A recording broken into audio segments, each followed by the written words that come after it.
Yo estoy especialmente feliz de tenerlo aquí, sobre todo porque la amistad se funda también no solamente en relaciones personales, sino también en la formidable oportunidad de tener conmigo a una persona con un éxito muy merecido. Adelante, por favor.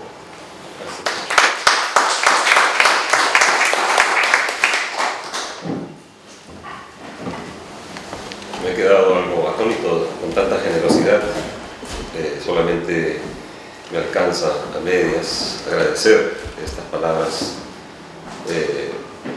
pronunciadas por el doctor Guamán de la Facultad de Ciencias Sociales, por mi querido amigo y maestro el doctor Luis Millones, y también la invitación cursada a través del Decanato de Ciencias Sociales de San Marcos, mi alma mater, en la persona del doctor Julio Mejía Navarrete, así como la hospitalidad ya consuetudinaria del Instituto Raúl Porras Barrenechea y de su director, el embajador Harry Beleván, y todo su personal.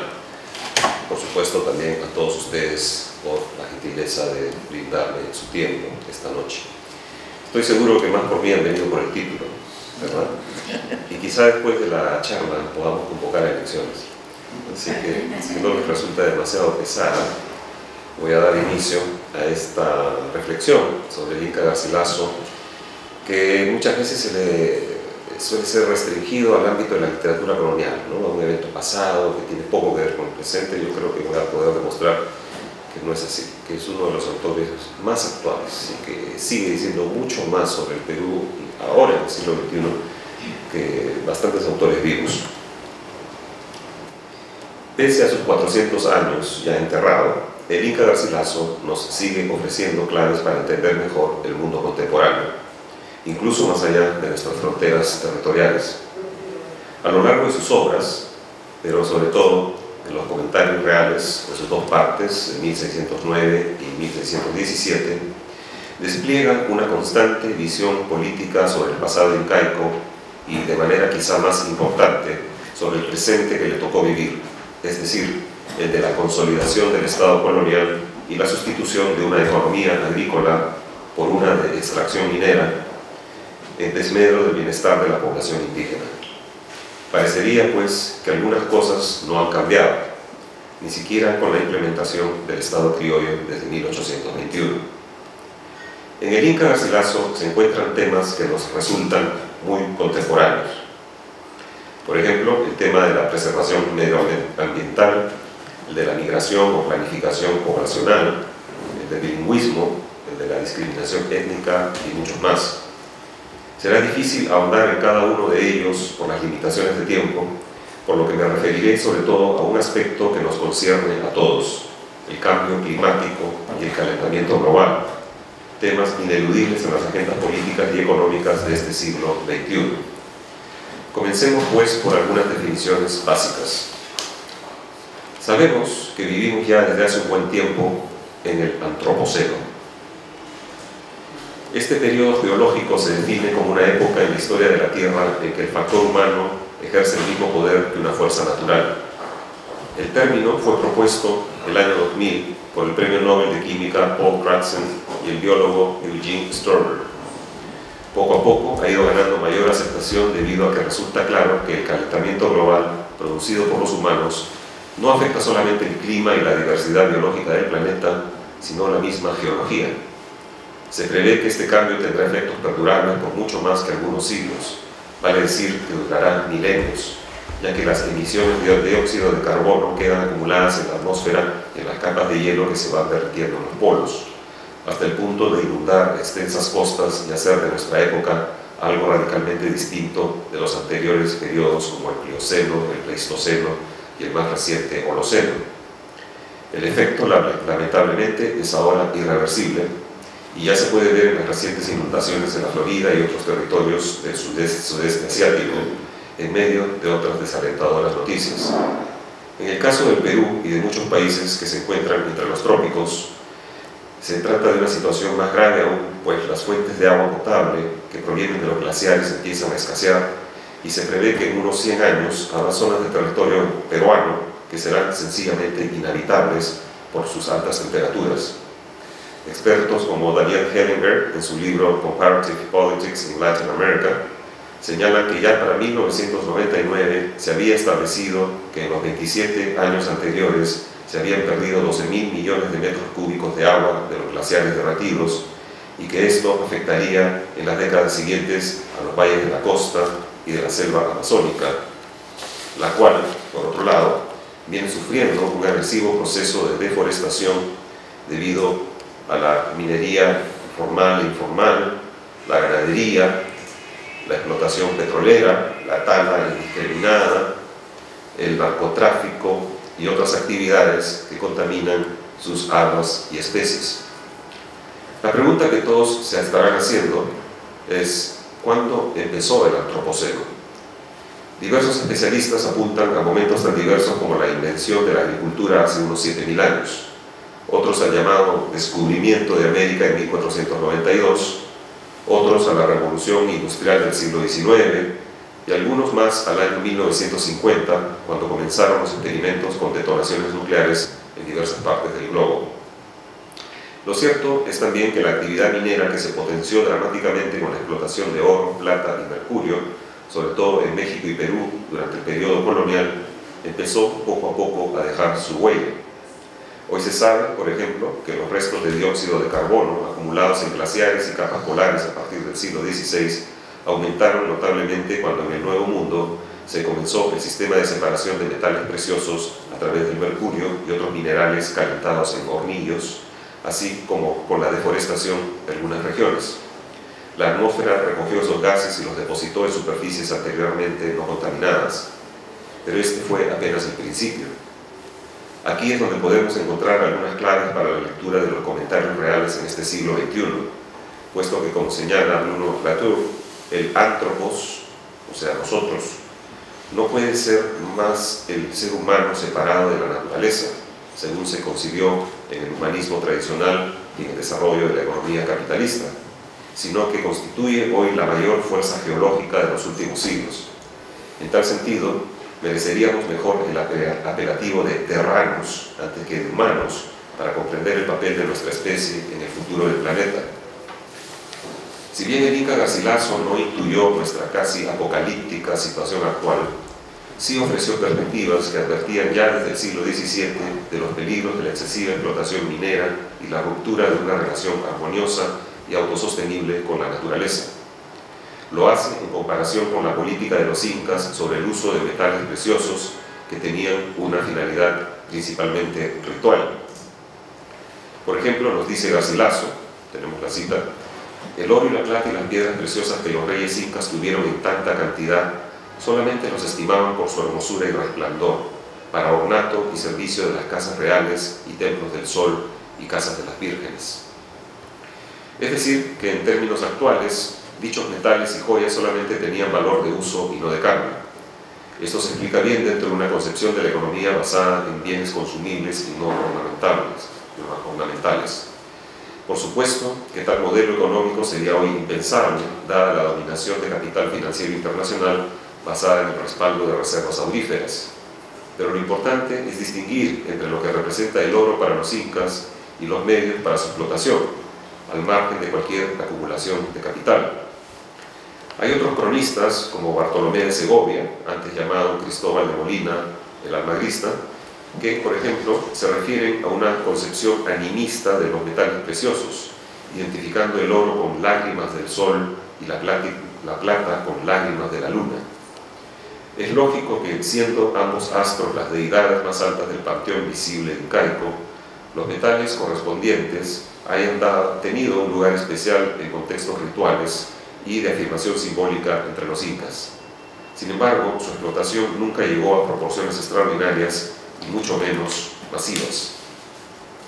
Ya en tiempos coloniales, fue el portugués Enrique Garcés, que además era poeta, siempre la culpa la tiene un poeta, quien descubrió en el Perú las minas de Huancavelica y aplicó el mercurio para la separación del oro y la plata, posibilitando así un dramático aumento de la producción de ambos metales preciosos.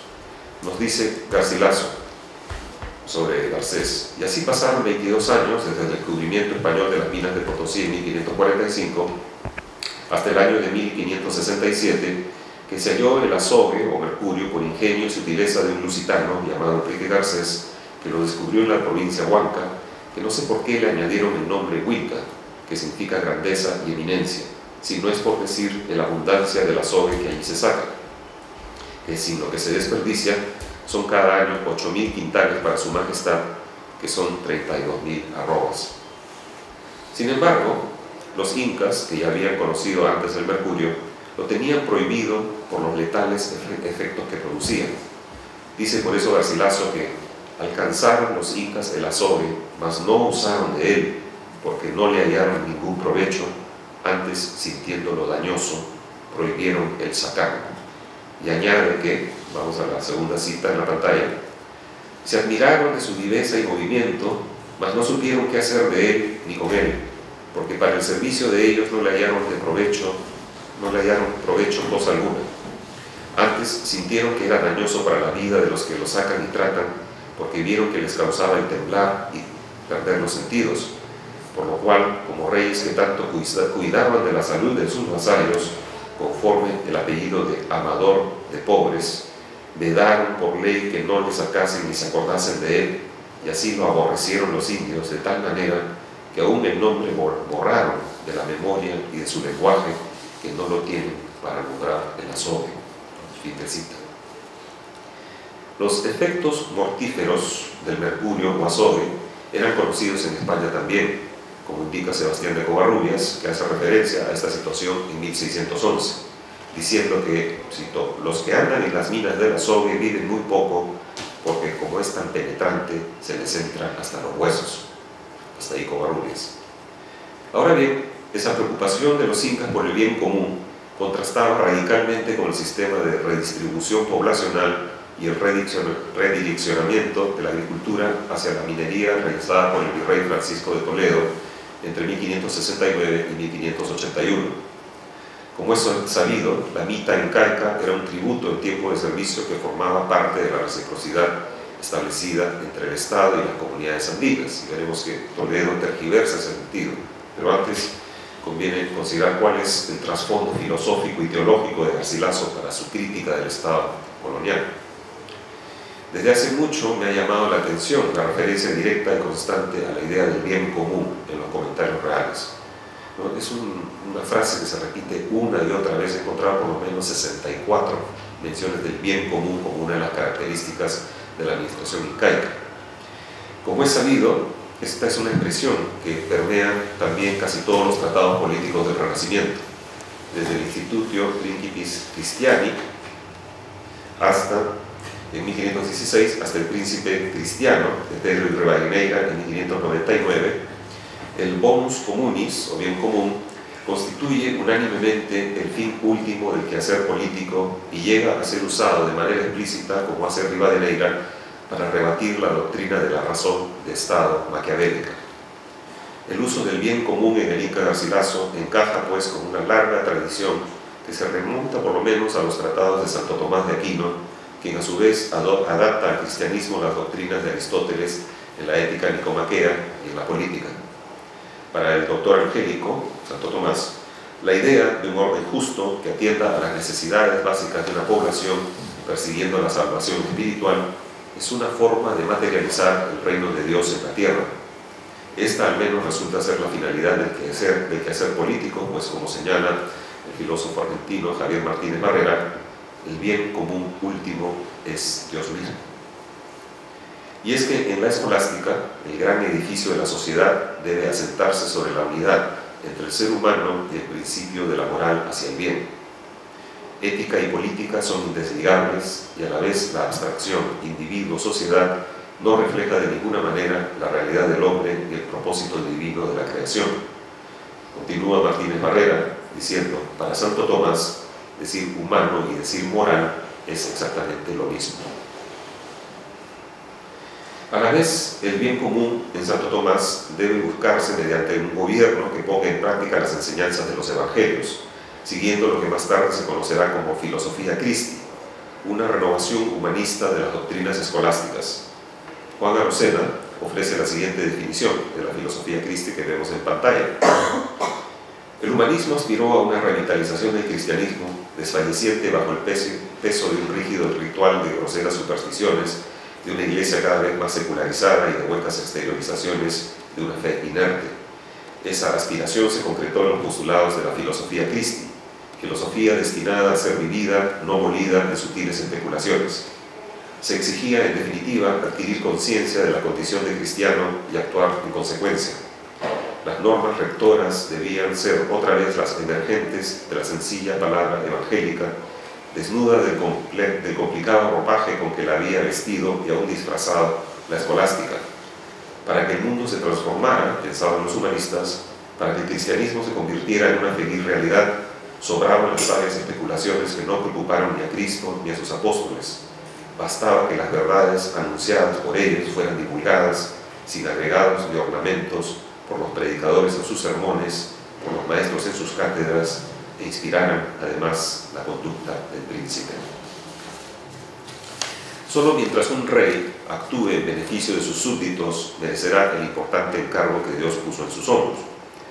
Así, el principio de la soberanía podrá delegarse en la autoridad real, siempre y cuando ésta cumpla con la misión de cuidar del bien común.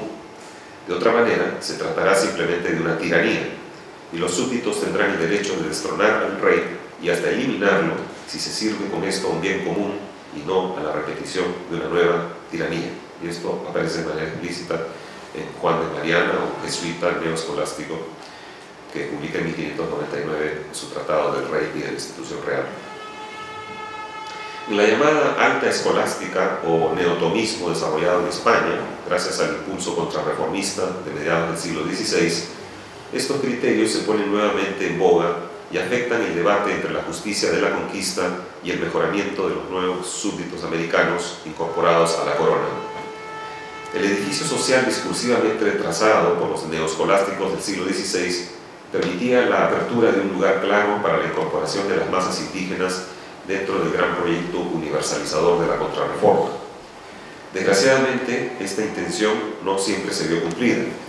A pesar de los esfuerzos de los teólogos y filósofos políticos peninsulares, como Francisco de Vitoria, Melchor Cano, Francisco Suárez y Juan de Mariana, entre otros, la idea de crear un Estado nuevo, un mundo nuevo y un hombre nuevo, en palabras de José Antonio Maravall, contrastaba con una generalizada falta de control sobre las autoridades españolas y con el poco conocimiento que se tenía de la población indígena. Entre los principios fundamentales de la neoescolástica conviene recordar desde el Pacto Subjectionis o Pacto de Sujeción, planteado por el jesuita Francisco Suárez, de gran influencia en el pensamiento político de la época.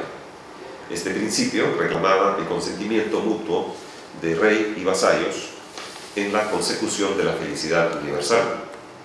En su tratado de Juramento Fidelitatis, por ejemplo, Suárez afirmaba sus tesis sobre la necesidad de mantener de ambas partes el principio central de la soberanía monárquica, siempre que no se transgrediera ese pacto y mientras el bienestar de los vasallos no se viera menoscabado por la actuación tiránica del rey. A su vez, el derecho que asistía a los vasallos a rebelarse contra el poder transgresor quedaba estipulado como alternativa final en caso de ser imposible un nuevo arreglo. Ideas similares sustentaba el también jesuita Juan de Mariana, como he mencionado hace unos minutos. El virrey Francisco de Toledo, en contraste, utilizó la institución de la mita incaica como un sistema de trabajo forzado en las minas sin mayor retribución estatal. La mita incaica era, además, principalmente agrícola y consideraba que para la mayor productividad de alimentos debía respetarse lo que el antropólogo John Murray bautizó como el control de los pisos ecológicos de producción, lo que tiene mucho sentido dada la geografía vertical del territorio andino. De ahí la inexistencia de grandes ciudades en este territorio, por la necesidad de tener a la población proporcionalmente distribuida a fin de potenciar la mayor productividad de alimentos. Sin embargo, para lograr la máxima eficiencia en el trabajo de las minas, Toledo reorganizó a la población en reducciones o poblados. De este modo podía controlar mejor el sistema del tributo por la facilidad de contabilizar a los habitantes en un espacio más concentrado. Tal redistribución poblacional, que hoy llamaríamos simplemente una necropolítica, causó el abandono de los campos de cultivo, por lo que los alimentos empezaron a escasear. A esto habría que sumar que la actividad minera dejaba miles de hombres enfermos o muertos a los pocos años de servicio por la ingestión de gases letales y que las enfermedades como la viruela y el sarampión causaron verdaderos estragos. Esta debacle poblacional, colapso demográfico, fue común en todo el continente americano, pero en el caso andino alcanza niveles verdaderamente dramáticos. Se han registrado, por ejemplo, las epidemias de 1546, 58 y 85, como vemos en pantalla, que redujeron una población aproximada de 10 millones antes de la llegada de Pizarro a solo 1.300.000 en 1570 y 700.000 personas en 1620, según el historiador Peter Clarén. Es decir, en un siglo de conquista desapareció el 93% de la población andina. Garcilaso no era ajeno a esta problemática, hasta el punto de que llega a expresar varias veces "y todo está perdido", en un tono que no tiene nada que envidiarle al tremendismo de Huamán Poma de Ayala, que constantemente expresa en su nueva crónica y buen gobierno, firmada en los mismos años en que aparecían los comentarios reales, que el mundo está al revés y que el nuevo orden colonial era para los indígenas un verdadero pachacuti o caos cósmico. Pero más allá de la dolorosa realidad histórica, una de las lecciones que pueden extraerse de los comentarios reales es el dar cuenta de una relación particular que tenían la población indígena y su estado incaico con lo que nosotros entendemos como naturaleza. Si bien esta relación está basada en una religiosidad animista, con su respeto a los ajus como divinidades tutelares de las grandes montañas y sus fuentes de agua, y los kamak o focos de energía vital, generalmente representados en las estrellas o las constelaciones, el efecto de preservación, tanto humana como natural, es alentador. Se trataba de establecer una relación de sujeto a sujeto con el mundo natural, no de sujeto a objeto, como plantea la racionalidad occidental moderna. Este poder ser en el mundo sin necesidad de poder poseer parece plantear en la visión garcilasiana una ética que genera a su vez una relación particular entre el Estado y sus súbditos. Así se explica en los comentarios reales la alusión constante al Inca emperador como un Huacchacuyac o amador de pobres, adaptando y dando nuevo significado al principio de la filosofía Christi y los planteamientos neoescolásticos defendidos por un sector de la orden jesuita que Garcilaso frecuentaba en sus años cordobeses, si no antes, es decir, desde 1591, en que se muda de Motilla a Córdoba, hasta su muerte en la antigua capital del califato en 1616. Como he señalado, el fundamento de la filosofía Christi consistía en que un rey debía, ante todo, seguir el ejemplo de Cristo y practicar la caridad y el bien con todos sus súbditos, particularmente los más vulnerables, pues su misión verdadera, la única por la que adquiriría legitimidad y soberanía real, era construir el reino de los cielos en la tierra. La minería exacerbada y sus efectos devastadores escapaban pues del concepto del bien común, que debía ser el propósito y sentido fundamental de todo buen gobierno. Y sin ser neoescolástico, lo dice también un cronista anterior a Garcilaso, Pedro de Cieza de León, que en su crónica del Perú de 1553 escribe que verdaderamente pocas naciones hubo en el mundo, a mi ver, que tuvieron mejor gobierno que los incas. Con estas coordenadas en mente, echemos una mirada a lo que ocurre en el Perú del siglo XX y XXI en relación con la minería y de qué manera una nueva lectura del Inca Garcilaso puede brindar sentidos novedosos. Por ejemplo, hace poco más de un siglo, en 1913, las minas de todo el país empleaban a 19.500 operarios, en su gran mayoría de origen campesino. Hoy, ya en el siglo XXI, hay por lo menos 220.000 obreros dedicados a la actividad extractiva, de los cuales poco más de 65.000 figuran en planillas. El resto está contratado por cerca de 100 services distribuidas a nivel nacional, según Jorge Huancurruti. En otras palabras, la actividad minera ha crecido en más del 1000% en un siglo, pero la explotación de los obreros sigue siendo la misma, contribuyendo además a las enfermedades, el subempleo y, por supuesto, la contaminación ambiental. Y esto sin contar la creciente minería informal, que también emplea a decenas de miles de obreros y contribuye asimismo a la depredación y deterioro del medio ambiente. Una de las minas más grandes del país, la Cerro de Pasco Copper Corporation, tenía ya hacia 1915, según los historiadores Manuel Burga y Alberto Flores Galindo, un éxito tan aplastante, estoy citando, pero un éxito unilateral, del todo de la empresa, del lado de la empresa solamente, obtenido a través de la sobreexplotación del trabajo del minero y de la destrucción ecológica de una vasta región agropecuaria. Hasta ahí la cita. No solo eso, según añaden los historiadores, pues, cito otra vez, los humos venenosos de la fundición afectaban extensas áreas de tierras agrícolas y ganaderas. La extensión total afectada por los humos fue de 700.000 hectáreas. Hasta ahí la cita. Esto, como decía, recién a principios del siglo XX. Hoy las proporciones son muchísimo más altas. Debido a la contaminación del agua y del medio ambiente en general en Cerro de Pasco, para seguir con el mismo ejemplo, no solo los mineros sufren de problemas de salud, sino también la población aledaña. Como señala Fidel Torres, desde una visión abarcadora de la actividad minera, cito, el efecto ambiental de la industria minera produce contaminantes potenciales que afectan el agua y el aire. En el medio natural, los excesos pueden generarse por drenajes de agua de las minas, de desmontes o de relaves mineros. Algunos metales, como el cadmio y el mercurio, y metaloides, como el antimonio y el arsénico, los cuales son muy comunes en pequeñas cantidades, en depósitos metálicos son altamente tóxicos, particularmente en forma soluble, la cual puede ser absorbida por los organismos vivos. Fin de cita. Según distintos estudios, los niveles de polución en Cerro de Pasco llegan a cifras extremadamente peligrosas, figurando hoy la ciudad en el nada honroso listado de las 10 urbes más contaminadas del mundo, lo que explica la presencia abrumadora de metales pesados en la sangre de más del 90% de la población local. Asimismo, en la Amazonía, solo en los últimos 4 años, o 5 años, del 2012 al 2017, la minería aurífera del sur del Perú ha deforestado unas 12.500 hectáreas de bosques, según indica un reporte del proyecto de monitoreo de la Amazonía Andina, o MAAP, iniciativa de la Amazon Conservation Association y de la ONG Conservación Amazónica. Los principales focos de deforestación, según mapas satelitales, se encuentran en la región de Madre de Dios, ¿no? Por algo está yendo el Papa ahí en enero, la más golpeada por la minería ilegal. Entre las zonas afectadas destacan la Reserva Comunal Maracaeri y la Reserva Nacional Tambopata, además de sus zonas de amortiguamiento. Según el MAAP, ¿no? el proyecto de monitoreo de la Amazonía Andina, anteriores estudios de la misma zona documentaron la deforestación de unas 50.000 hectáreas por minería aurífera hasta septiembre de 2012. Ahora, con este nuevo registro, el área deforestada es de 62.500 hectáreas.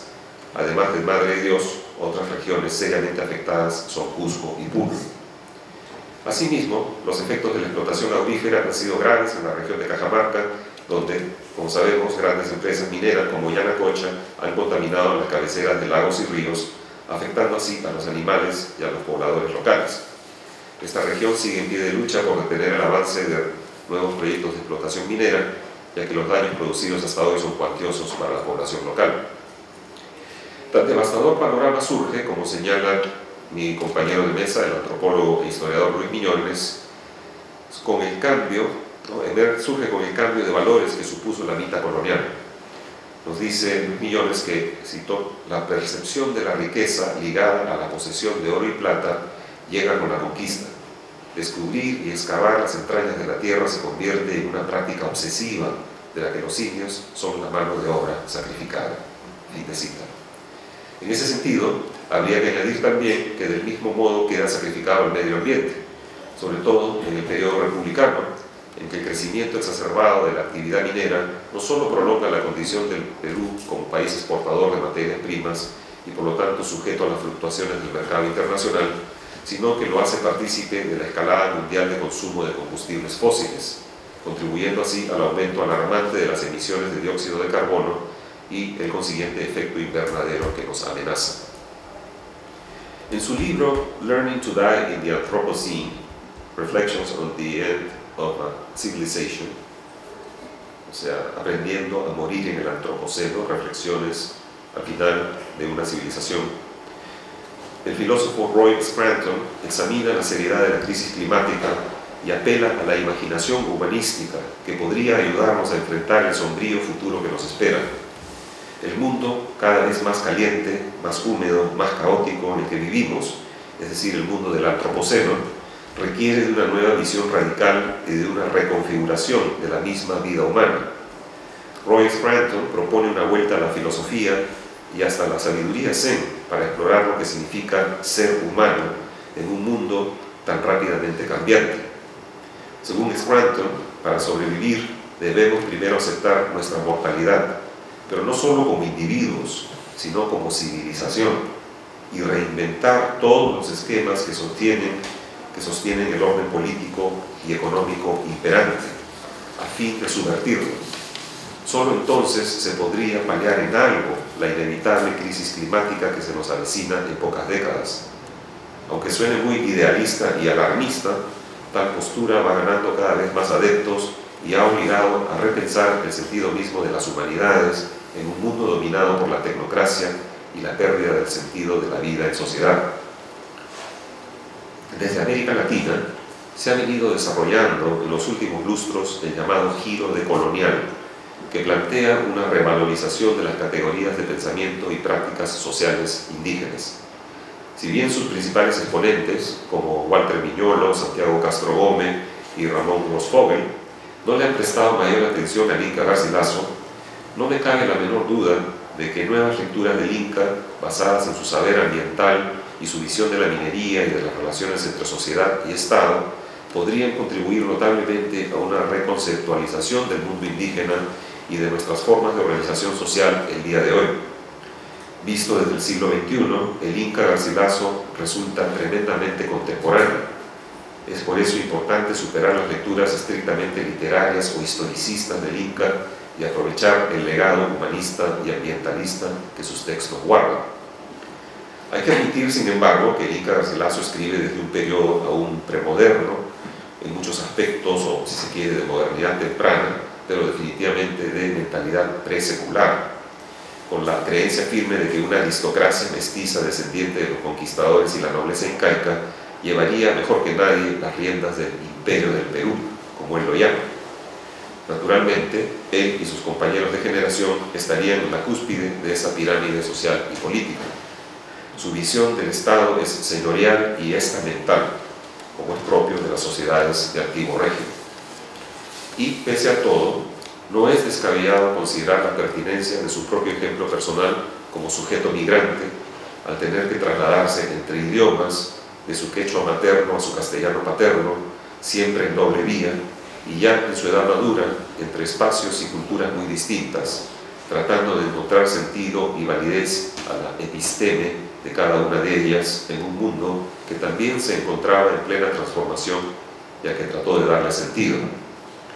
En esa búsqueda interdisciplinaria y en ese afán de renovación de nuestro propio papel como humanistas en una sociedad cada vez más deshumanizada y autodestructiva, es que las reflexiones de largo alcance que pueden extraerse de la obra del Inca Garcilaso adquieren su mejor trascendencia. El Inca vuelve a indicarnos las pautas para una convivencia intercultural y a la vez interambiental, y sostiene de este modo nuestra propia labor como investigadores y estudiosos de la modernidad temprana. A subrayar ese importantísimo legado apuntan estas palabras. Así que, en conclusión, ¿qué haría el Inca Garcilaso si fuera presidente del Perú? Esta es la pregunta de los 100.000 reales. Me atrevo a especular que posiblemente apostaría por una implacable política de protección ambiental, por un mejoramiento del bien común atendiendo preferentemente a las necesidades de la población más vulnerable, y pondría coto absoluto a la prevalencia de los intereses financieros por encima de los intereses sociales y ambientales. No entro en detalles ahora sobre un plan de gobierno, pero tampoco es muy difícil imaginarlo, ¿verdad? Muchas gracias.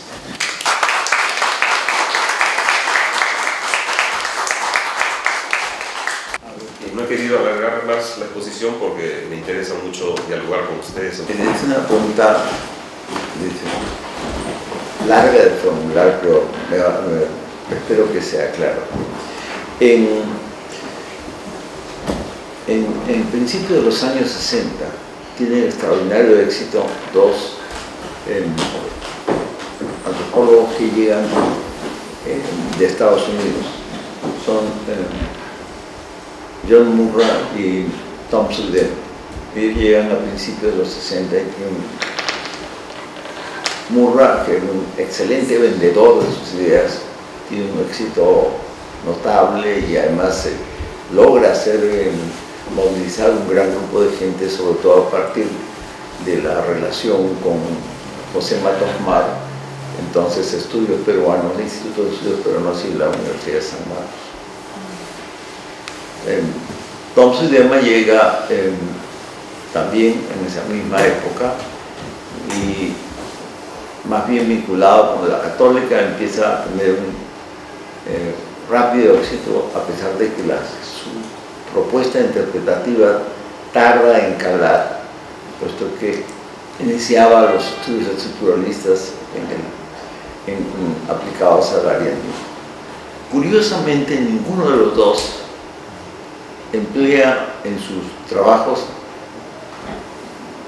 de la manera que se esperaba en esos momentos donde todavía el Inca Garcilaso tenía una cierta predominancia por los anteriores estudiosos de los años 40 y 30 y al Inca Garcilaso. Y sus crónicas están bien orientadas entre sus trabajos de Tom y de John Moore, están más bien orientados, digamos, usando en un caso mucho más pasiones de baterías, en otro más en estudios más bien de interpretación del espacio en términos de organización del mismo a partir de un esquema que se basa en los estructuralistas holandeses primero y después, bueno, en Lévi-Strauss. La idea básica de Moore es además siguiendo un planteamiento antiguo de los pisos ecológicos que habían nacido en la geografía peruana. Y si uno mira el volumen de veces en que han citado el Inca Garcilaso, realmente él es desplazado por otros cronistas, por ejemplo Cobo se convierte en el eje de Tom Zuidema, y por ejemplo las visitas administrativas se convierten en el eje de John Moore. Ahora, muy bien, pero esta predominancia de ellos en los años 60, 70, ya aparece un nuevo tipo de historiador, por ejemplo Forrest Galindo, en que eso le da otra dimensión, a pesar de que siguen ellos manteniendo predominancia. Pero en esos momentos, o sea, hacia fines de los 70 y después de los 80, aparece Stender Luminoso. Eso en el Perú es una catástrofe, también en el mundo intelectual, porque el mundo intelectual lo que sucede es que las misiones extranjeras, etcétera, investigadores, salvo los japoneses, desaparecen del Perú. Tenemos gente como William Isbell, etcétera, que se trasladan a Bolivia o Ecuador, especialmente a Bolivia. Entonces, eso significa que el punto de vista de Tom y de Murra se prolonga en largo tiempo porque no hay otra lectura. Y entonces, el caso de Garcilaso queda un poco relegado más bien como percepción literaria. Y vamos a decir, una propuesta como la tuya es impensable hasta ahora, hasta hace muy poco, hasta que tú lo has dicho, o muy poco, quizá alguien antes. Pero yo creo que esta predominancia es artificial predominancia de Murra y Zuidema. Ha durado hasta ahora. Y yo lo puedo ver en San Marcos cuando converso con mis colegas y con los alumnos de posgrado. Y yo creo que ya no es que sean inútiles, pero que es necesario repensarlos. Y de nuevo, pues, una mirada distinta y diferente a Garcilaso como tú la haces en este instante, pues, se hace notorio. Tú percibes este movimiento, este desplazamiento y este estancamiento en la lectura de nuestros cronistas primeros de esa manera, o tienes algún comentario, una manera de ver distinta? No, sí. En principio estoy de acuerdo con lo que has planteado. Yo añadiría que no solamente son los antropólogos, digamos, estos más grandes pilares de los estudios andinos, como son Tom Zuidema y John Murra, que en efecto contribuyeron enormemente al avance del conocimiento de las sociedades andinas y específicamente de la organización social y política de los incas. También los historiadores hicieron lo suyo, ¿no? Está el famoso ensayo de Nathan Dachtelen que compara a Guamán Poma y al Inca Garcilaso. Guamán Poma es pensamiento andino y el Inca Garcilaso es el pobre mestizo aculturado que se fue a España y trató de acomodarse a la corte. Este es un prejuicio, un San Benito que se le ha endilgado al Inca Garcilaso incluso desde antes, ¿no? La polémica sobre el Inca Garcilaso es muy larga, a partir, bueno, viene desde casi la publicación de sus textos, el siglo XVII, pero se ahonda con la famosa frase de Menéndez y Pelayo que dice: los comentarios reales no son un libro de historia sino una novela utópica, ¿no? Eso es 1893, es su famosa antología de poesía hispanoamericana. Después se retractó, Ribagüero defendió al Inca, sacó en 1916 con motivo del tricentenario de la muerte su famoso ensayo Elogio del Inca Garcilaso. Pero Ribagüero no es un gran conocedor del mundo andino, es un gran conocedor del mundo latino y trata de encontrar en Garcilaso una especie de esencia o quinta esencia nacional que consiste en ser biológicamente mestizo pero culturalmente mediterráneo, ¿no? Dice: el alma peruana se distingue por su raíz latina, es decir, la afinidad de la cultura española, italiana, griega, francesa, y que haya un cruce biológico pues es algo absolutamente irrelevante. Esta tradición del indio aculturado, del mestizo aculturado para ser más específico, continúa, ¿no? Durante los años 20, 30, 40, en los aportes de Aurelio Miró Quesada, el propio Raúl Porras Barrenechea, ¿no? Espero que no me jale los pies esta noche. El gran José Durán, que en efecto ayudan mucho a entender esta inmensa complejidad de lecturas y usos de tópicos y temas del Renacimiento presentes en los comentarios reales y en la Florida del Inca, bueno, y en general en toda la obra de Garcilaso, también la traducción de los diálogos de amor. Ninguna de las obras de Garcilaso es inocente en ese sentido, es decir, todas tienen una tremenda influencia, como era típico de la época, de autores clásicos: Polibio, Tácito, Tito Livio, Julio César, en fin, pasando por tratados del Renacimiento. ¿A quién no ha leído el Inca Garcilaso? O sea, Borges se quedaría chiquito a su lado. Esto, sin embargo, no impide que desde una mirada más amplia, es decir, desde lentes críticos, diría más modernos, no impide que salgamos de este esquema tautológico, lo llamo yo, de decir: ah, este pasaje lo sacó de Tito Livio, ah, este pasaje lo sacó de Julio César, este pasaje del historiador florentino Guicciardini, y así se pueden hacer un montón de genealogías textuales, pero lo que muy pocas veces los críticos se han preguntado es que si es fácil explicar por qué el Inca Garcilaso es uno de los grandes maestros del siglo de oro español, lo que no es fácil explicar es por qué los grandes maestros del siglo de oro español no son el Inca Garcilaso. O sea, ¿qué es lo que diferencia al Inca? Y yo creo que es justamente esa matriz andina, por un lado su experiencia personal, como él no se cansa de repetir en los comentarios reales, las cartas de los condiscípulos, él no perdió contacto. A los 57 años que vivió casi toda su vida, después de los 20 en España, él mantuvo correspondencia, recibía visitas de mestizos e incas nobles que iban a la corte a pelear por exenciones o reconocimientos.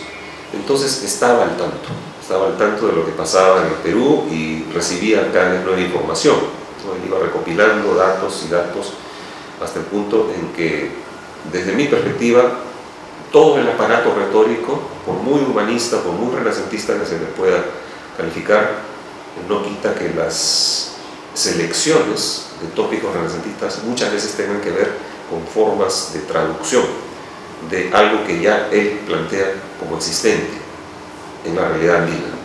Cuando yo hablaba, por ejemplo, de la filosofía neotomista, sí, hay todo un aparato teórico en la época sobre este tema, y hay muchos tratados y estudios contemporáneos.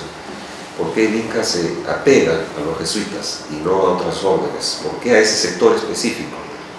Yo creo que tiene que ver con el hecho de que los jesuitas, de alguna manera, eran simpatizantes del respeto a las noblezas locales. De hecho, se opusieron a la ejecución de Tupac Amaru I, y también al hecho de que su doctrina política era fuertemente contestataria y crítica del Estado de Felipe II, ¿no? que ya primaba la doctrina maquiavélica de la razón de Estado. ¿Por qué? Porque Garcilaso se identificaba más con la doctrina política de los incas, que como también repite numerosas veces, era una doctrina que buscaba el bien común, y eso no lo dice solamente Garcilaso. Muchos cronistas de los años 40, 50 se quedan asombrados de que en el Imperio Incaico no había ni desempleo ni hambre. ¿Qué sociedad europea podría presumir de semejantes logros? Él tiene que convertir esa realidad en un concepto que ha establecido en el discurso de la época, que es el concepto del bien común. Ese es un ejemplo entre muchos. Entonces, volviendo a tu comentario, Lucho, los historiadores también hicieron lo suyo, porque recordemos el caso de la insigne María Rostrovsky, que poco menos le llama mentiroso, ¿no?, a Garcilaso, y lo acusa de que nos pinta unos incas llorones, que cuando el tío abuelo Cusihualpa le está contando el origen del imperio a su sobrino nieto Gómez Suárez de Figueroa, o sea, el Inca, lo dice con lágrimas en el corazón. Bueno, y José Durán le contesta. Entonces, yo creo que las ciencias sociales hasta cierto punto se han quedado atrás, ¿no?, en la medida en que, por un lado, han visto que el desarrollo enorme de la crítica literaria sobre el Inca Garcilaso se ha consolidado, ha prevalecido en muchos centros académicos, pero ni esa crítica tradicional ni las ciencias sociales han podido dar un paso adelante y releer al Inca Garcilaso, sobre todo en sus fuentes originales, que son las ediciones Príncipe.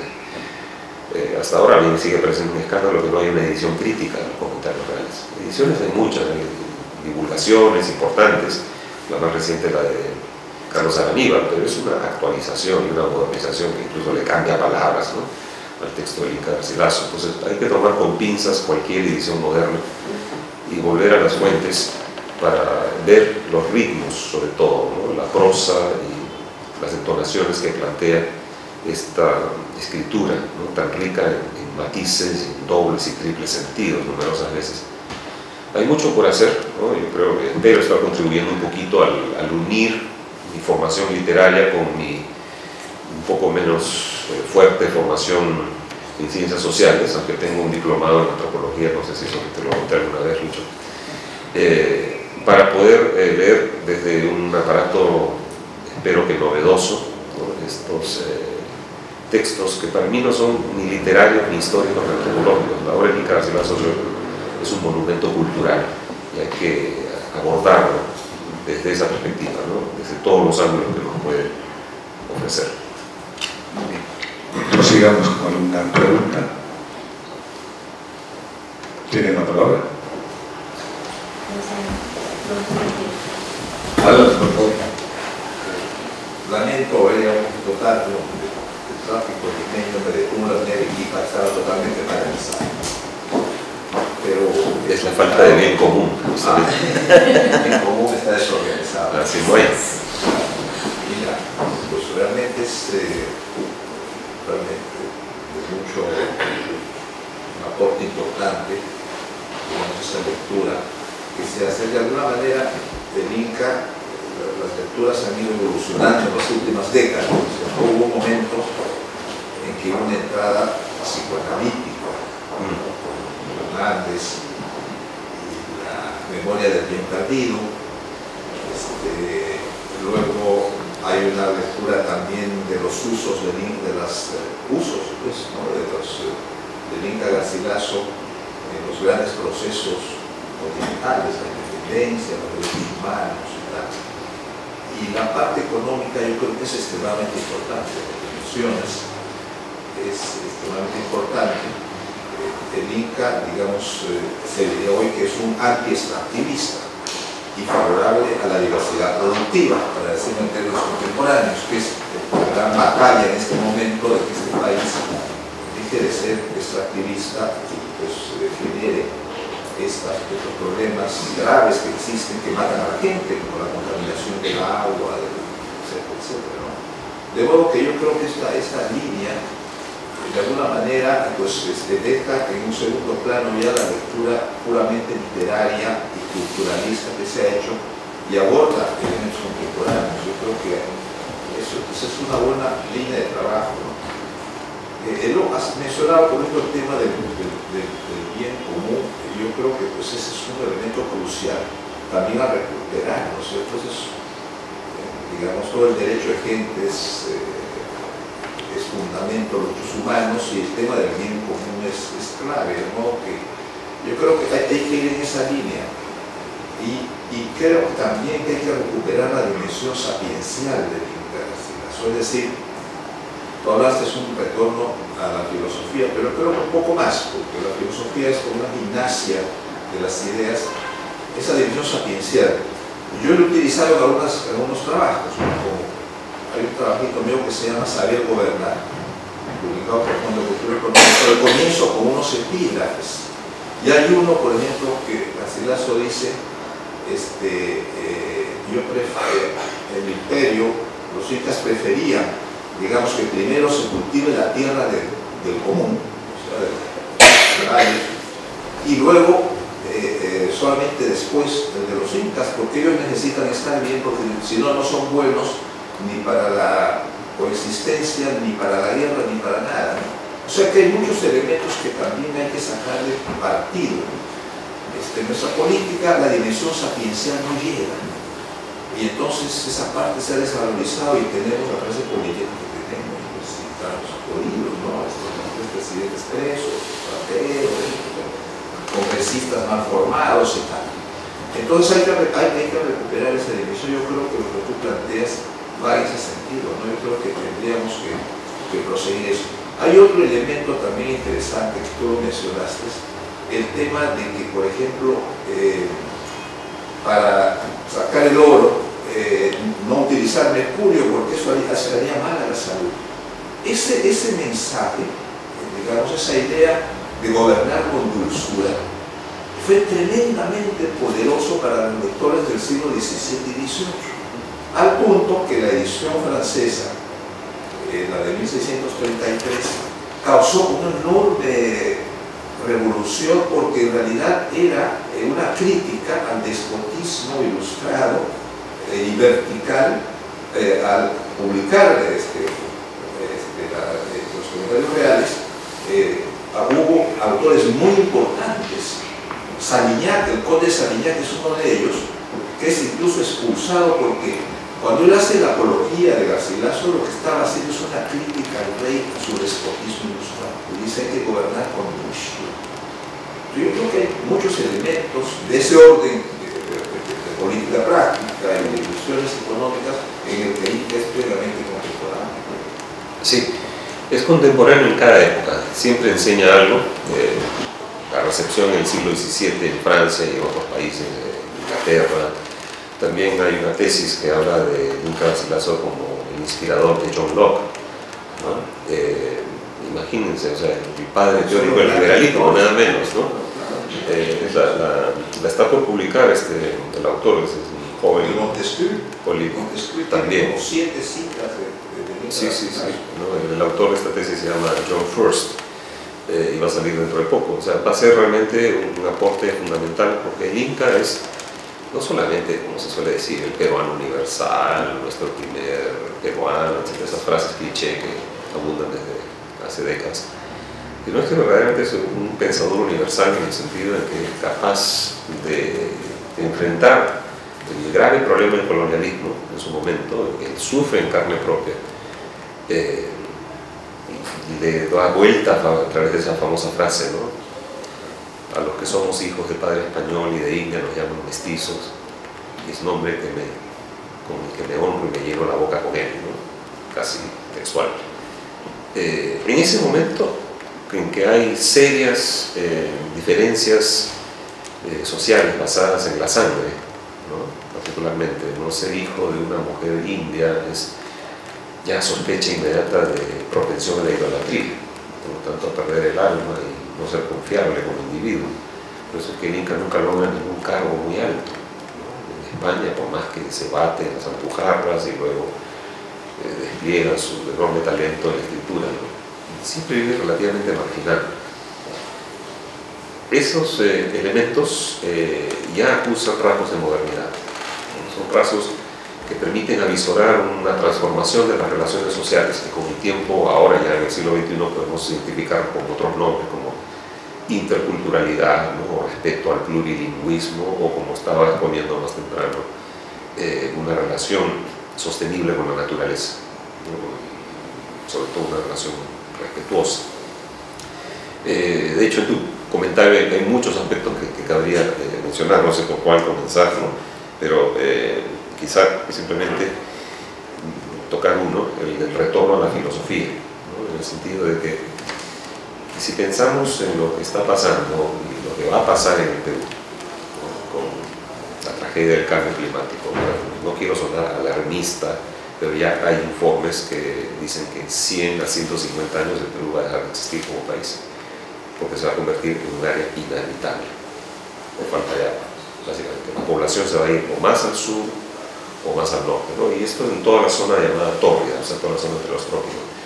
Es terrible, ¿no? Pensar que el Perú dejará de ser un país en 100 años, y si hay algún tipo de formación social o estatal va a ser completamente precaria, muy diferente de lo que es hoy.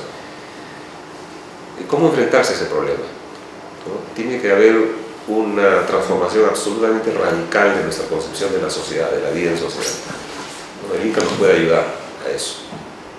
Como tú decías, sí, hoy se le calificaría de anti-extractivista, hasta de terruco posiblemente, ¿no? Pero hay que poner los puntos sobre las sillas. Si no se hace algo de manera muy rápida y radical, pues vamos a perder nuestros glaciares muy pronto y la selva amazónica va a empezar a desaparecer, y no solamente lo que constituye la producción de oxígeno, ¿no? El llamado pulmón del mundo, sino también la increíble diversidad biológica que tenemos. Solamente un 50% de las especies de la Amazonía han sido estudiadas y catalogadas por la biología. ¿Qué pasa con el otro 50%? Ahí podría estar la cura del cáncer, del Alzheimer, de cuántas cosas. Yo creo que es mucho más inteligente invertir ahí, ¿no? Y no en abrir una nueva mina por aquí o algún otro proyecto por allá, que pueden tener una eficacia y un efecto inmediato, pero no son buenas apuestas a largo alcance. Lo mismo con la educación, ¿no? La educación es una inversión, nunca debe verse como un gasto. Si no formamos a las generaciones jóvenes de esta manera, en una perspectiva que les permita a ellos enfrentar sus propios problemas en 20, 30, 50 años, pues están perdidos, ¿no? Todo esto puede ayudar el Inca Garcilaso a formular, ¿no? De una manera consciente, profunda, además con la larga autoridad histórica que lo avala. Así que eso es un poco lo que yo quería mostrar aquí, ¿no? Que el Inca Garcilaso se puede leer desde las ciencias sociales y las humanidades, por supuesto, ¿no? Y hasta incluso de las ciencias naturales, porque habla mucho de cuestiones biológicas, de fauna y de flora. Son los capítulos más aburridos, es cierto, de los comentarios, pero tienen información muy rica. A ver, otra pregunta. Está claro que Garcilaso no hubiese gobernado el Perú, como el hipotético caso que cómo le hubiese gustado que le digan Inca, rey o presidente. Inca. No, el concepto de presidente es muy moderno, ¿no? O sea, el propio concepto de democracia, eso viene del 18 en adelante. Él pertenece a una época en que la mentalidad es de antiguo régimen, ¿no? La sociedad es señorial y estamental. Ni siquiera hay clases sociales porque la movilidad es mínima. Hay estamentos, ¿no? El que nace campesino se queda campesino, el que nace noble crece y muere noble. Es lo que se piensa, así es, se dice, ¿no? Así se nace y se muere. El Inca cree en eso. O sea, tiene sus limitaciones, por supuesto, para nosotros, limitaciones para él no, quizá. De hecho, el nombre Inca a él no le correspondía. Esa es una audacia que él comete. El título de Inca se heredaba por línea patrilineal. Es decir, para que un joven de la aristocracia cusqueña recibiera el rango de Inca tenía que tener un padre que perteneciera a la élite cusqueña, las panacas. La madre no bastaba. Entonces, ¿por qué el Inca comete esa audacia? No, se ha especulado mucho, pero la primera que planteó una solución es una historiadora norteamericana, Sylvia Lynn Hilton, que se da cuenta de que un pasaje de la segunda parte de los comentarios reales, la historia general del Perú, cuando están volviendo de la batalla de Guarina, Gonzalo Pizarro y su lugarteniente Francisco de Carvajal, y por supuesto el padre del Inca Garcilaso, Garcilaso de la Vega, el capitán, Garcilaso de la Vega Vargas, que es un personaje importante en la obra.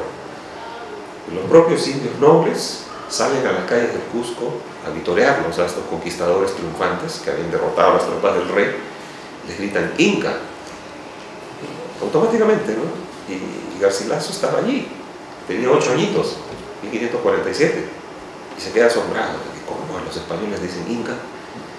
Y la explicación es que los indios habían reconocido en estos conquistadores a nuevos incas de privilegio, porque se habían enfrentado a un poder externo que era la corona y aspiraban a una convivencia, a un pacto entre los conquistadores rebeldes y la aristocracia cusqueña, que estaba dividida entre los colaboracionistas del Cusco y los rebeldes de Vilcabamba.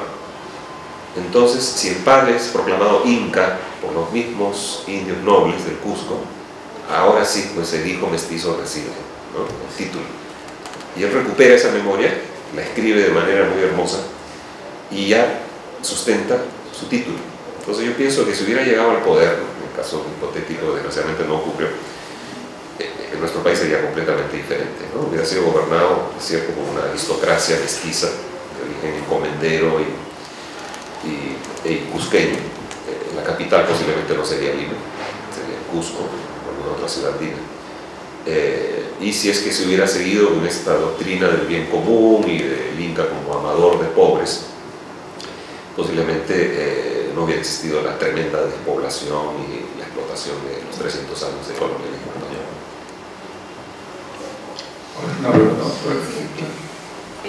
Sí, buenas tardes. Yo quería preguntarte, Antonio, con respecto al concepto de utopía andina. De la utopía andina. Utopía andina. Sí. ¿Tú cómo observas este concepto? Primero, el libro famoso de Flores Nino y de Burda, que es presentado, que es publicado en la década de los 80. Sí, el 86. 86, ¿no? El de Flores Nino es el 86, sí. Y luego viene el nacimiento de una utopía. Exacto, sí. Bueno, yo quisiera saber si tú estableces, si tú estás mirando a Inca Garcilaso desde este concepto, ¿te interesa el concepto de utopía andina? ¿Te interesa este concepto o instancias de este término? Porque lo es, bueno, no encuentro alguna relación con la obra de Inca con su ambición política, pero creo que ya se está estableciendo en esta disertación, en esta ponencia, de que el Inca Garcilaso tenía una ambición política, ¿no? Tenía una visión política. Entonces, ¿cómo observas este concepto de utopía andina?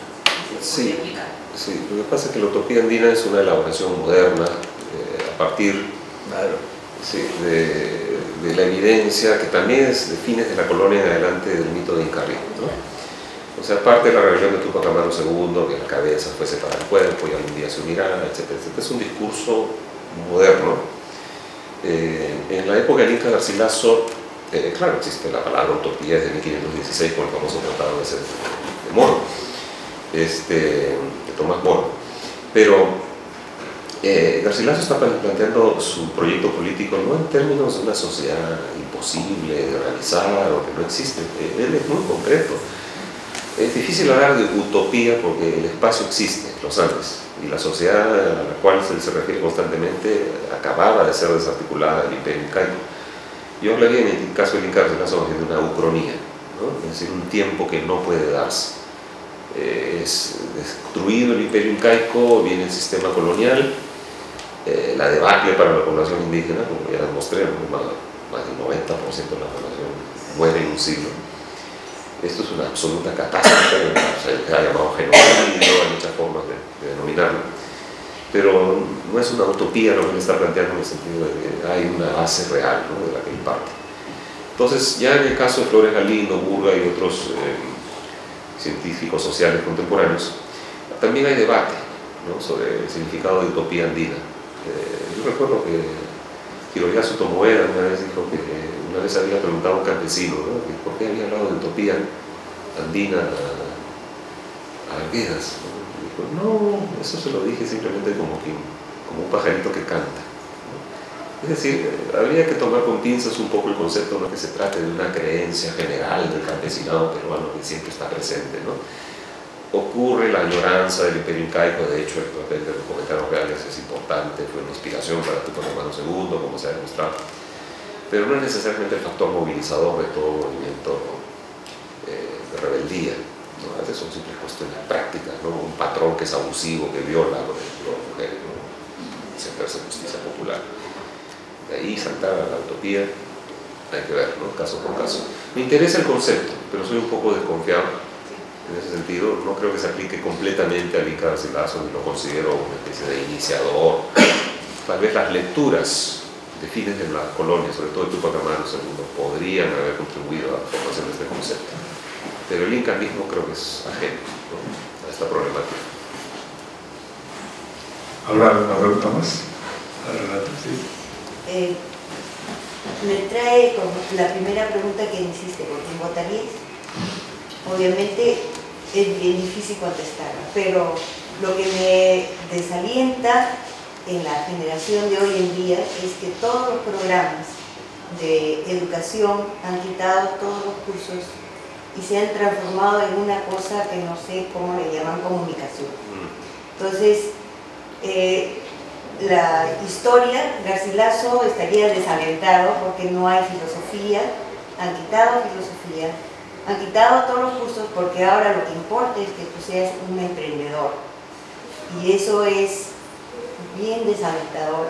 Entonces yo creo que si es que Garcilaso llegaría a volver a postular y saldría como zombie, como dicen, Murga o algo así, entonces yo creo que lo primero que haría lo que tú dices, invertir en educación, que es en este momento lo peor de todo, entre el 1%, 2% y cultura peor todavía.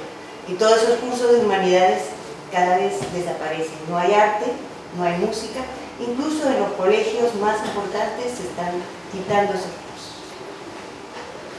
Bueno, muy triste. Es bien desalentador. Es muy triste escucharlo. La gran diferencia entre alguien como el Inca Garcilaso y los políticos de hoy es la solidez ética, ¿no? Es decir, en Garcilaso la ética y su práctica, la moral, son principios fundamentales de su propia identidad como individuos y garantes de su salvación espiritual. Es decir, esta es una época en que el individuo completamente desconectado de la sociedad no se concibe, ¿no? Existe una concepción claro, del individuo como persona, pero nunca desligada de una entidad mayor, que se puede llamar Dios, espíritu, como querramos, ¿no? Entonces uno tiene que actuar de acuerdo con esa premisa, primero, antes que nada, si no pierde el alma. Es una cuestión, sí, es cierto, religiosa, y se ha perdido el día de hoy, pero nos hemos ido al extremo opuesto también, ¿no?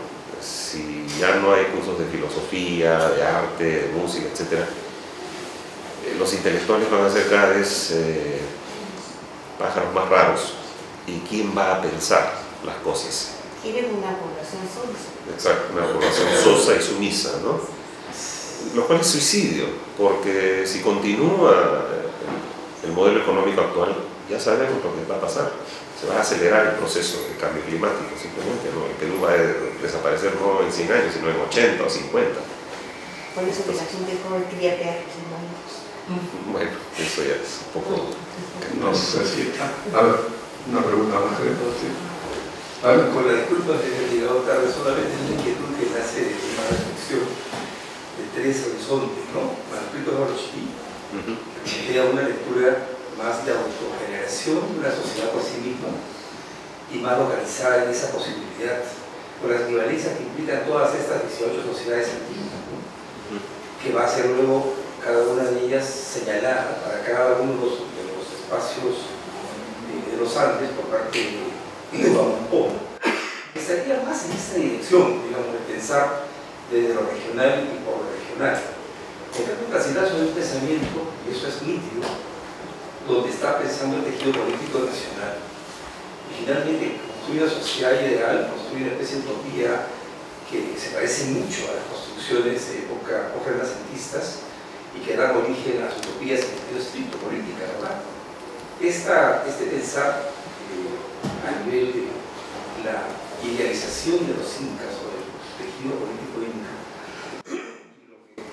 implicó en la posibilidad de que surja la utopía andina, tematizada por Alberto Flores Galindo, siguiendo a Flores Galindo el enganche con el maoísmo, el enganche con las posibilidades que trajo luego la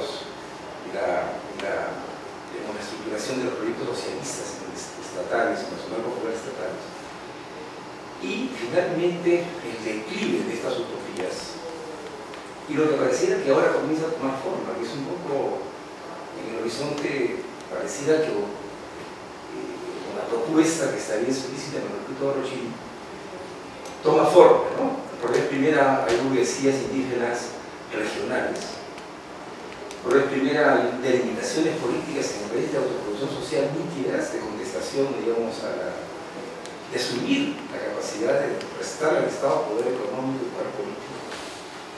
Y la construcción entonces de una especie de balcanización positiva o regionalización positiva del país, con estas emergencias, estructuraciones, por alguna manera, bajo el esquema de manuscritos. En estas posibilidades de lectura,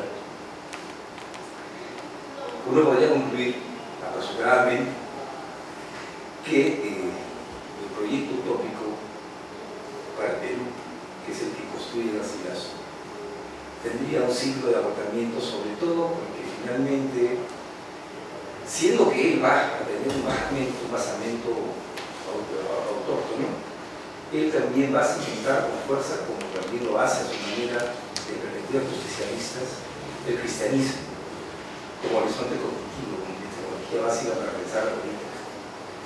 Finalmente, la coincidencia entre incas justicieros y cristos justicieros podrían ser de alguna forma ensamblados en el horizonte de la utopía andina. No, eso traería justamente antes de que llegaras, Ena Betanzos había preguntado sobre la utopía andina, así que voy a pasar un poco rápido por eso. Pero me llamó la atención la frase que dijiste, que Garcilaso cala en el tejido político nacional, ¿no? Depende de lo que entendamos por nación. En la época de Garcilaso no se maneja todavía el concepto moderno que tenemos hoy. Se maneja un concepto, la palabra es muy antigua, ¿no? Es de origen romano. El concepto que hoy más o menos hacemos equivaler a etnia, ¿no? Eso es lo que se entendía como nación. Y Garcilaso tiene una nación, ¿no? Se llama de nación cusqueña incaica, ¿no? Básicamente.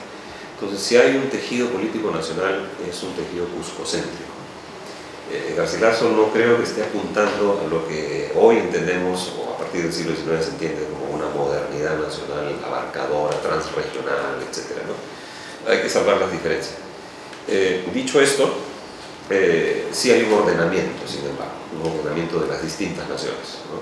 Con la élite mestiza de origen noble, tanto por el lado de los encomenderos como por el lado de la nobleza incaica, a la cúspide de la pirámide, y la construcción de una sociedad que, amalgamada con los principios del bien común, ¿no? De la neoescolástica que mencioné en mi charla, produciría una formación social mucho más digna del cristianismo, ¿no? Y por supuesto más legítima en términos de práctica política.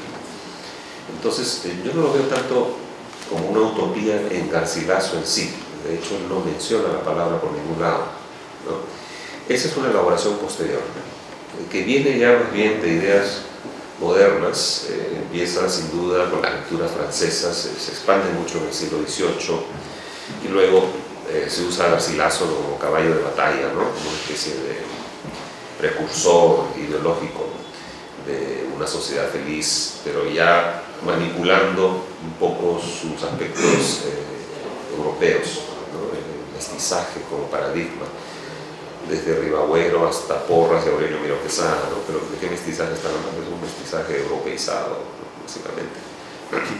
Ninguno de ellos habla quechua para comenzar, ¿no? Entonces, perdón, que estoy con una gripe un poco fuerte. Yo pienso que sí, se ha hecho una elaboración utopizante del Inca Garcilaso, sin duda. Pero cuando uno va a las fuentes, particularmente a las ediciones Príncipe, que son las únicas a las que de las que podemos confiar realmente, porque no hay una edición crítica que valga la pena. Y lo mismo con Guarochirí, ¿no? Yo pienso, como tuvimos una vez una discusión en la reunión de los órganos, yo pienso que aquí al original quechua, porque hay problemas de traducción en Taylor, en Arguedas, ya está en Jorge Urioste, ¿no?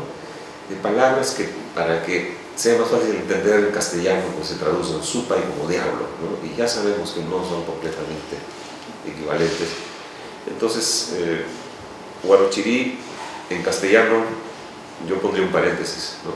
Y bueno, Guamampoma es distinto porque sí tenemos el original y se ha publicado facsimilares y sí hay una buena edición crítica, ¿no? La del 80. Pero tanto Guarochirí como Guamampoma están tremendamente influidos por el proceso de extirpación de idolatrías. Entonces ahí también conviene desbrozar, ¿no? El trigo de la paja y ver cuáles son los aspectos que verdaderamente representan una visión, si es que indígena, si tal cosa existe en abstracto, no creo. Es la visión, ¿no?, de un huamanguino por un lado, por otro lado de los informantes, de Yauyos, de Ávila, en el caso de Guarochirí. En cambio, en Garcilaso sí tenemos una propuesta, yo diría, confiable en el sentido de que él sí asume, ¿no?, completamente todas las letras de su texto. Guamampoma también, pero Guamampoma está intermediado, ¿no?, por esta labor catequizadora en la que participó por varios años, ¿no? De hecho, despotrica de la religiosidad incaica, por ejemplo, cosa que el Inca Garcilaso es mucho más prudente, ¿no? Aún todavía me parece que persiste, y más aún cuando se refutan conceptos como este. Entonces, ¿estamos o no estamos, o hemos estado o no hemos estado en el caso de los incas, en una situación de imperio, o lo que María Rostowski con mucha insistencia habla de Tahuantinsuyo, donde hay elementos que no están presentes? Eso era, bueno, Garcilaso habla de imperio del Perú, ¿no? Dentro de la concepción de la época es conglomerado de reinos, básicamente. Él habla de imperio del Perú porque en el Perú, en la administración española de la época, existe el reino de la Nueva Toledo, el reino de la Nueva Granada, el reino de la Nueva Castilla, ¿no? Por eso es una figura política, jurídica corriente en la época, pero no tiene necesariamente que ver con ese aspecto hasta cierto punto sombrío, maligno de los imperios como entidades dominantes, ¿no? Él lo dice básicamente para equiparar Perú, que según él es todo aquello que fue el territorio de los incas, ¿no? Esa es su definición de Perú simplemente.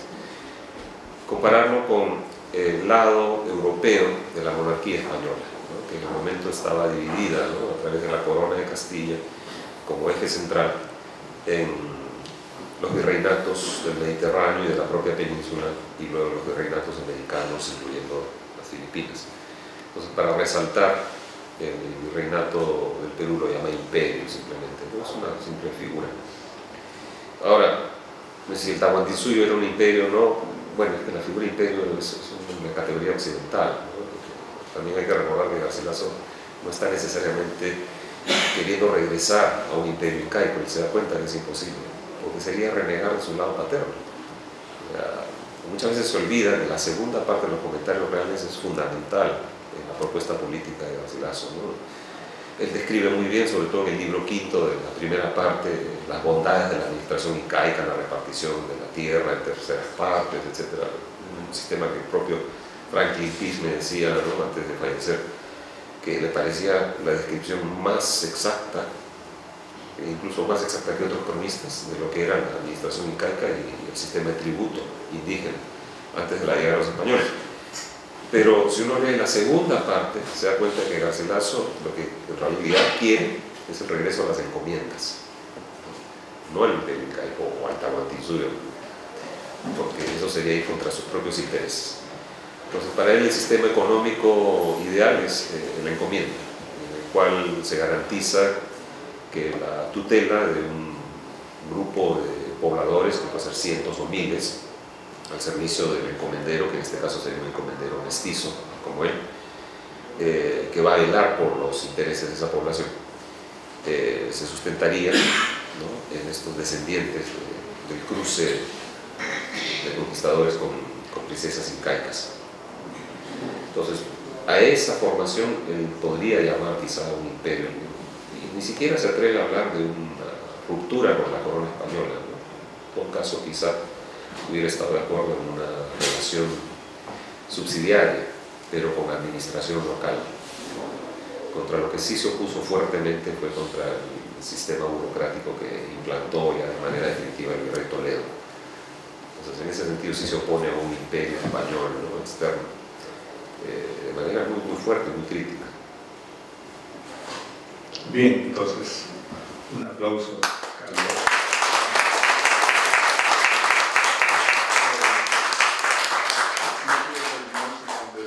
Invitarles para el próximo jueves a la misma hora, a las 6, para tratar de escuchar nuevamente un nuevo tema a José Antonio, que viene a ser para, después de algún tiempo, regresar al país, porque yo lo recuerdo mucho a él en el Patio de Letras, allá por los años 70 o 80, ¿no? 78. Sí.